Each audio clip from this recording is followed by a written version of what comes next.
2022 FIFA বিশ্বকাপ আরব ঐতিহ্যের সাথে নতুন নতুন সব স্টেডিয়ামে ফুটবল বিশ্বকে মন্ত্রমুগ্ধ করেছিল মধ্যপ্রাচ্যের দেশ কাতার। সফল সেই আয়োজনে কিছু সমালোচনা থাকলেও সেসবকে পাশ কাটিয়ে এবার তারা নজর দিয়েছে the greatest show on earth অলিম্পিক্সের দিকে।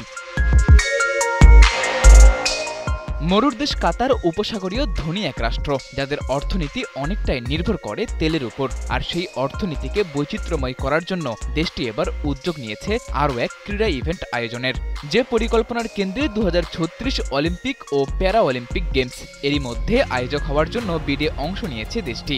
যদি শেষ পর্যন্ত এই বিডে তারা সফল হতে পারে, তাহলে মধ্যপ্রাচ্যের প্রথম দেশ হিসেবে অলিম্পিক গেমসের আয়োজক হবার কৃতিত্ব অর্জন করবে কাতার। অলিম্পিক্স আয়োজনের বিষয়ে দেশটির প্রধানমন্ত্রী তাদের রাষ্ট্রীয় বার্তা সংস্থায় দেয়া এক বিবৃতিতে বিড জমা দেওয়ার বিষয়টি নিশ্চিত করেছেন। 2036 অলিম্পিক ও প্যারালিম্পিক গেমস আয়োজনের জন্য কাতার অলিম্পিক কমিটি কিউওসি আনুষ্ঠানিক বিড জমা দিয়েছে। কাতারের ক্রীড়াঙ্গনের মাধ্যমে আরও একটি মাইলফলক যুক্ত হলো। আন্তর্জাতিক ক্রীড়া ইভেন্ট, বিশেষ করে 2022 সালে কাতার বিশ্বকাপ সফলভাবে আয়োজনের রেকর্ড বিডে মূল ভিত্তি হিসেবে ধরা হয়েছে।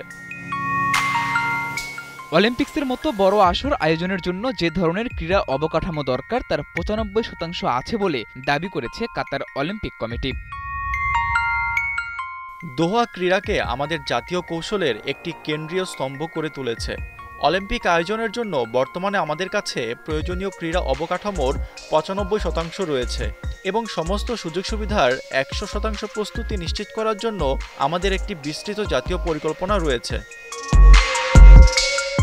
ফিফা বিশ্বকাপের সফল আয়োজক কাতার 2036 অলিম্পিক্সের হোস্ট হওয়ার দৌড়ে থাকবে অনেকটাই এগিয়ে, কারণ 2028 ও 2032 সালের অলিম্পিক্সের আয়োজক সত্ত্ব পেয়েছে উত্তর আমেরিকা ও ওশেনিয়া। যেহেতু অলিম্পিক্স প্রতি মৌসুমে আলাদা আলাদা মহাদেশে হয়ে থাকে, সে কারণে 2036 সালের অলিম্পিক্স এশিয়া কিংবা আফ্রিকার কোনো দেশে হবার সম্ভাবনাই বেশি। আর এটি কাতারের জন্য এখন পর্যন্ত সবচেয়ে বড় প্লাস পয়েন্ট। সাদাতুর রাফি, 71।